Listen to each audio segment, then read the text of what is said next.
تخيل معايا قطر وزنه آلاف الأطنان وماشي بسرعة 130 كيلومتر في الساعة، وفجأة السواق يقرر يفرمل. ازاي جسم بالحجم ده بيقف من غير ما يخرج عن القضبان أو يتقلب؟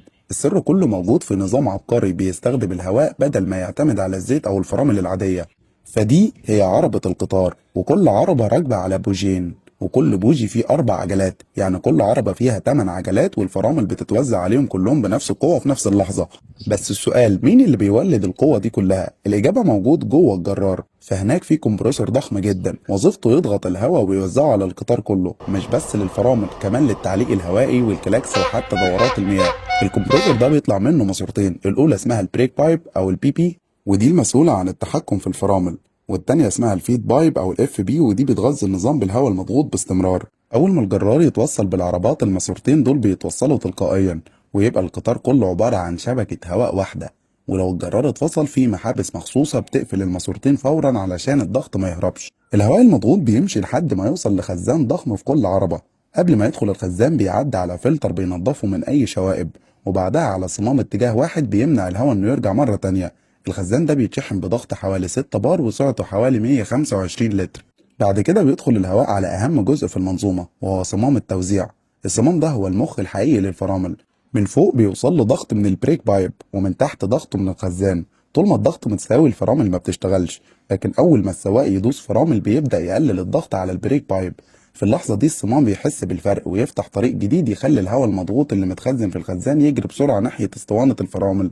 والغريب ان كل انخفاض بسيط في الضغط البريك بايك بيتحول لقوة اكبر على الفرامل. يعني لو الضغط قل بار واحد، الصمام ممكن يطلع حوالي 2.5 بار ناحية اسطوانة الفرامل، وده بيخلي قطر ضخم يبدأ يهدي تدريجيا بثبات وامان.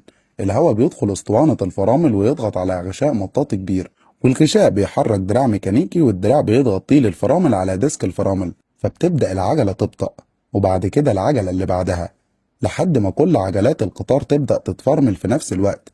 أما الديسكات نفسها فمتصممة بفتحات خاصة بتساعدها تتخلص من الحرارة الضخمة الناتجة عن الاحتكاك. ولما القطر يقف، الفرامل بتفضل ماسكة العربية طول ما في ضغط جوه اسطوانة الفرامل، يعني بتشتغل كأنها هاند بريك عملاقة. ولما يجي وقت للحركة، السواق بيرفع ضغط البريك بايب من جديد، صمام التوزيع بيرجع لوضعه ويفتح طريق لتفريغ الهواء من اسطوانة الفرامل، وفي نفس اللحظة سوسته قوية بترجع كل الأجزاء مكانها، فبتتحرر التيل من الديسك ويرجع القطار جاهز للحركة. ولو سمعت صوت زي ده قبل ما القطار يتحرك، فده صوت الهواء وهو بيتفرغ من اسطوانات الفرامل. وفي ميزة ذكية جدا، جنب صمام التوزيع في غسان صغير بيحتفظ بضغط ثابت علشان الصمام يقدر يقارن بين الضغط القديم والجديد، ويعرف بالظبط امتى يشغل الفرامل وامتى يفصلها. اما سلسلة الطوارئ اللي موجودة جوه كل عربة، فهي في الحقيقة مش بتشد الفرامل بشكل مباشر. لما حد يشدها، هي بتسرب ضغط البريك بايب، والصمام بيفكر ان السواق طلب فرملة طوارئ، فيشغل الفرامل في القطار كله خلال ثواني. ولو بصيت على العربات الحديثة من نوع ال LHP هتلاقيها بتستخدم فرامل ديسك. اما العربات الاقدم زي ال ICF، فالفرامل بتضغط مباشرة على العجل نفسه. ورغم اختلاف التصميم، إلا إن الفكرة الأساسية واحدة، الهواء المضغوط هو البطل الحقيقي اللي بيوقف واحد من أضخم وسائل النقل على الأرض.